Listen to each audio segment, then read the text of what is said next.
bahkan kan wate taduk ngangan mantang lam rapat bimantang lale ngan HP. Pembicaraan yang dibicarakan sangat sakral dan penting, tetapi kita tidak menyimak apa yang dibicarakan itu.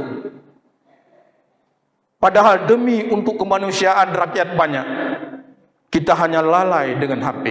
Yang lebih tragis lagi, lapangan bola kaki itu lebih religius, lebih penting daripada masjid.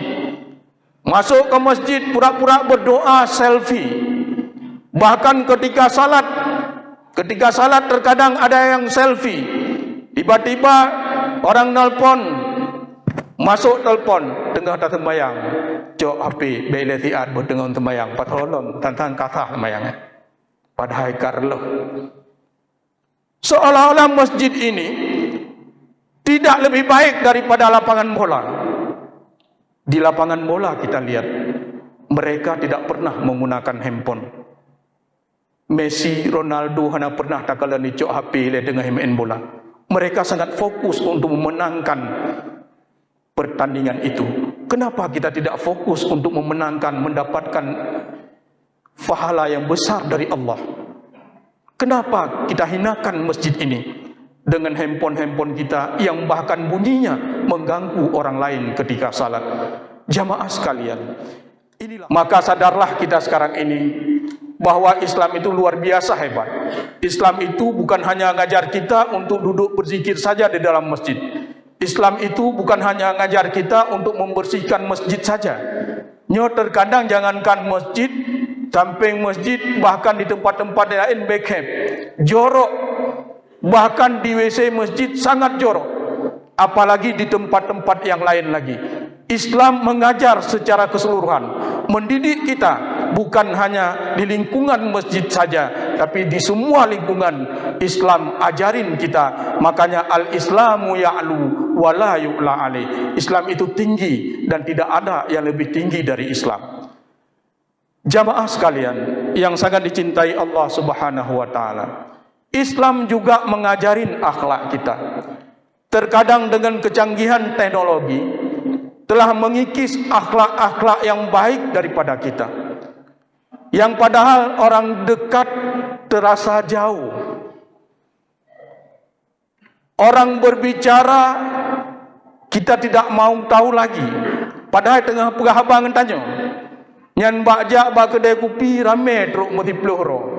Tapi ketika sampai di kedai, di kafe, bagaikan saling tidak kenal antara satu dengan lainnya, lale ngen HP. Dan bahkan ketika orang berbicara dengan kita sambil dengar buka HP, orang bahkan merasa ini tidak dihargai dan dia tidak mendengar sepenuhnya apa yang kita bicarakan. Dan ini ciri-ciri orang sudah mulai kehilangan akhlak yang diajari oleh Rasulullah dan para sahabatnya. Jamaah sekalian, Ibnu Abbas saat itu pernah mengatakan bahwa lawan bicara saya itu, teman saya duduk itu punya 3 hak yang merupakan kewajiban saya. Ketika dia datang, saya memperhatikannya, saya melihatnya dan mempersilahkannya. Dan ketika yang kedua, ketika dia duduk, saya berikan tempat yang luas untuknya, sehingga sahabat saya itu mudah duduk di tempat itu dan nyaman untuk duduk bersama saya. Dan yang ketiga, kewajiban saya adalah ketika dia berbicara, saya harus memperhatikan dengan baik apa yang dibicarakannya. Walaupun pembicaraannya itu saya sudah tahu dan saya sudah mendengarnya bahkan beberapa tahun yang lalu. Namun untuk menghargai sahabat saya itu dan merupakan kewajiban saya, kata Ibnu Abbas, maka ketika dia berbicara, saya menyimaknya dengan baik, memperhatikannya dengan baik. Bahkan kan wate taduk ngangan mantang lam rapat bimantang lale ngan HP. Pembicaraan yang dibicarakan sangat sakral dan penting, tetapi kita tidak menyimak apa yang dibicarakan itu. Padahal demi untuk kemanusiaan rakyat banyak, kita hanya lalai dengan HP. Yang lebih tragis lagi, lapangan bola kaki itu lebih religius, lebih penting daripada masjid. Masuk ke masjid pura-pura berdoa, selfie. Bahkan ketika salat terkadang ada yang selfie.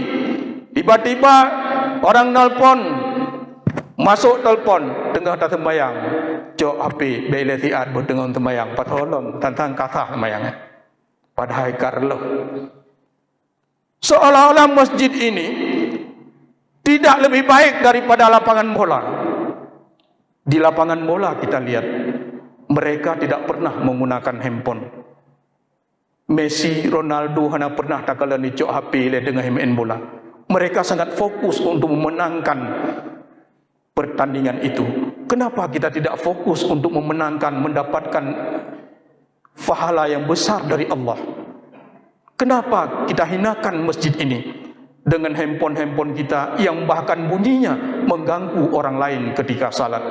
Jamaah sekalian, inilah sikap-sikap yang mendasar, yang tidak perlu sebagaimana kami sampaikan tadi, untuk kita fikirkan dulu yang lain.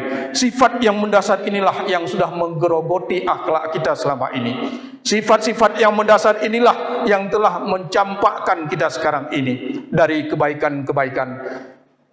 Dalam sebuah hadis disampaikan bahwa iman itu terbagi sampai dengan 70 cabang. Dan iman yang paling utama adalah mengucapkan kalimat la ilaha illallah. Dan iman yang paling rendah adalah memindahkan kotoran atau sampah dari jalan. Yang terjadi sekarang ini sebaliknya. Bahkan kita datang dari jauh, melemparkan kotoran atau sampah ke tengah jalan atau ke pinggir jalan, bukan ke tempat sampah. Sedangkan tadi disampaikan bahwa iman yang paling rendah adalah membuang sampah dari jalan. Datang kita bukan malah membuang sampah dari jalan, bahkan melemparkan sampah di tengah jalan. Pada pudu utak tegununggu mutua. Mudah-mudahan apa yang kami sampaikan ini dapat bermanfaat bagi kita semua, dan mudah-mudahan mulai tahun ini kita jauh lebih baik lagi, lebih takwa lagi, sehingga kita dimenangkan oleh Allah, dicintai oleh Allah, dimasukkan ke dalam surga Allah Subhanahu wa taala. Alhamdulillah.